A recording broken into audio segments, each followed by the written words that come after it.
1912 is the year that uh, the first intact American feature film was released, Yeah.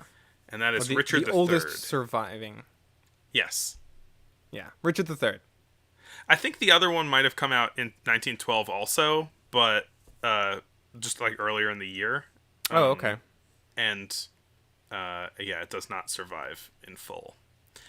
Yeah, it's a Shakespeare adaptation that was shot in Westchester and Long Island, or not Long Island, City Island in the Bronx.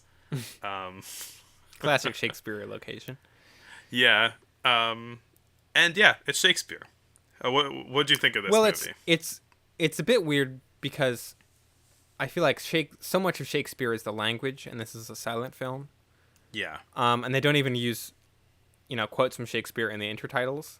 So it's sort of just like, it's like you're watching Shakespeare through, like a Shakespeare play through a window, and you can't hear what they're saying a little bit. right. Well, these were Um, real. Like a lot of them were real Shakespearean actors who were doing their practiced bits in front of the camera. yeah, So I think that stuff shines pretty well. I mean, it's very heightened and theatrical, but it's Shakespeare. Um, the guy who plays Richard III, Frederick Ward, I think does some good work in this. Um, yeah, I mean, I didn't think that they adapted it in a particularly interesting way. It's more just like, yeah, here you go, Richard III. Like, it doesn't really. It feels very much just like filming the play without sound. yeah, I mean they're Um, able to get in a lot more locations than a play would. yeah, But yeah, we've seen a number of like Shakespeare adaptations so far. This is maybe I guess one of the bigger ones. But I'm no Shakespeare expert, but I guess like his movies can be divided in between like his comedies, his tragedies, and his political plays.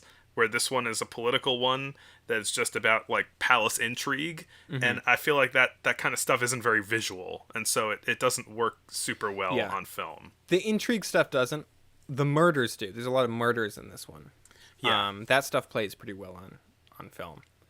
While I was watching this, speaking of all the intrigue and the plotting, I was like, this is very Game of Thronesy. A lot of like, kings backstabbing and like vying for power and things. And then I was like, yeah, that's because A Song of Ice and Fire, the books that, you know, are Game of Thrones, is based on the historical War of the Roses, which is what Richard III is based on.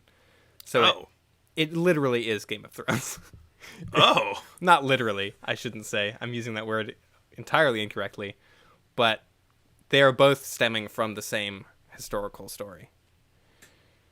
That's interesting. I didn't know that Game of Thrones was directly inspired by anything.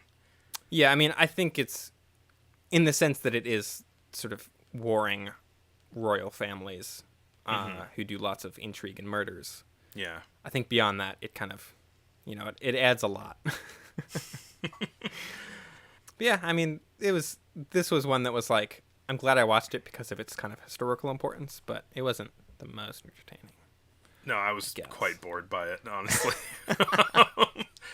uh, although I was thinking about a lot of the outdoor scenes with castles, and they had these giant sets, and I was thinking like, I wonder if they built these or if they just like went over the Tappan Zee to Tuxedo and filmed at the Ren Fair.